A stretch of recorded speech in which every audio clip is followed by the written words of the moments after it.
शिक्षा क्षेत्रमा आजको बन्दले गरेको असरहरू हामी कभर गर्ने क्रममा आज हामी टिकाथलीको एउटा भाइलाई भेटेको छौँ। भाइको शुभ नाम के पर्यो? जयेन्द्र अधिकारी। जयेन्द्र अधिकारी। जयेन्द्र अधिकारी भाइ टिकाथलीबाट हिजो पनि हिँडेर आउनुभयो, आज पनि हिँडेर स्कुल जाने बाध्यता छ। टिकाथलीबाट आउँदा के समस्या भोग्यो? गाडीहरू पाइ पाएन? गाडीहरू नपाएको, छेउ आएको अनि हिँड्नलाई गाह्रो भएको छ। यत्रो भारी ब्याग बोकेर गइरहेको छु टिकाथली, अब फेरि टिकाथली हिँड्दै जाने हो? हजुर। यस्तो समस्या भयो। अनि यो नेपाल बन्द भन्ने कुरा राम्रो हो कि होइन त? विभिन्न हजुर नेपाल बन्द भनेको चाहिँ यस्तो चाहिँ नगर्नु, विद्यार्थीहरूको लागि नगर्नु पर्यो। मान्छे टाढा टाढाबाट आउँछन् अनि कुनै सार्वजनिक यातायात बन्द नगर्नु पर्यो।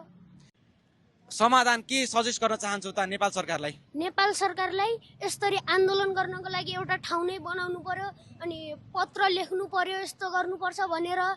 अनि सुरक्षा निकायहरू व्यवस्थापन गर्नु पर्यो। एकदम राम्रो कुरा भयो। तिम्रो एकदमै सानो उमेरमा धेरै राम्रो कुरा गर्यो तिमीले है। अब टिकाथली जानलाई तिमीले अब गाडी भेट्छौ कि भेट्दैनौ? भेट्दैन। भेट्दैन है।